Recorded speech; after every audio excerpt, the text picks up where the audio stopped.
Apple held its much-anticipated unveiling Tuesday, so what surprises were presented? Not many, actually. It seems the majority of major rumors and industry guesses in the past few months were just about spot on. We'll start with the 5C. What the C stands for, well, that's still anybody's guess, but cheaper or colorful could be possible. As previously guessed, the 5C will be made of polycarbonate, quote, beautifully, unapologetically plastic.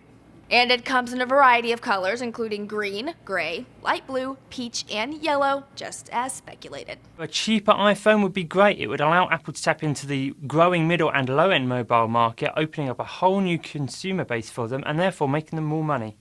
So let's break down what else the 5C is equipped with. When it really comes down to it, the guts are actually not that much different from the iPhone 5. The size is the same 4-inch Retina display. It will have an A6 processor, which will help with speed. It also includes an 8-megapixel camera, LTE, dual-band Wi-Fi, and longer battery life. And yes, of course, it will be cheaper-ish. Here's how the prices lay out.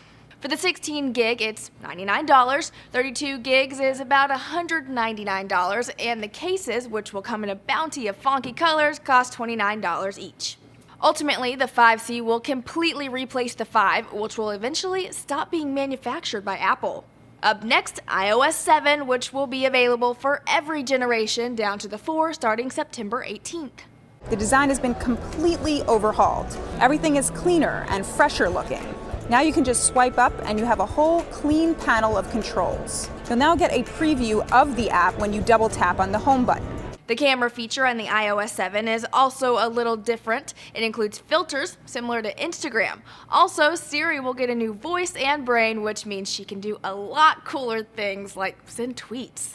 And now, drum roll, the brand spanking new iPhone 5S. So how different were the rumors compared to the now known reality? Again, not that much. Apple calls the 5S forward-thinking, and its 64-bit chip is proof this thing will be quick. The camera is also a huge selling point on this phone, with a 15% larger image sensor, 2.2 larger aperture, and 33% increase in light sensitivity. Apple claims the new model will produce some flawless photos. So basically, that iPhone 5 camera you think is so great is about to be put to shame. And while it's awesome that we'll see a more brag-worthy camera, could Apple have slipped by without the update? CNET says probably not.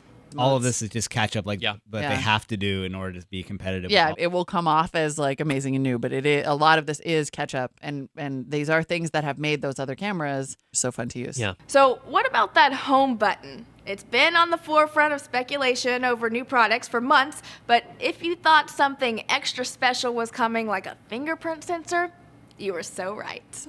Losing the square on the home button, the iPhone will now be able to unlock with the touch of your fingertip. Same goes for buying items on the App Store. Also, there's no longer a swipe on the lock screen. And in case you're leery about the whole fingerprint thing, Apple says they will never be stored in the cloud or pass through the iPhone system. So how much damage will this do to your wallet?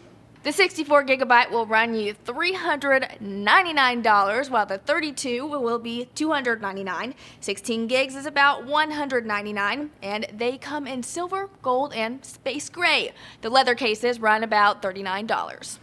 And these newbies will be available in the Apple Store September 20th. You can pre-order the 5C on the 13th, but as far as the 5S, get ready to stand in line because there's no pre-order available. For Newsy, I'm Jasmine Bailey.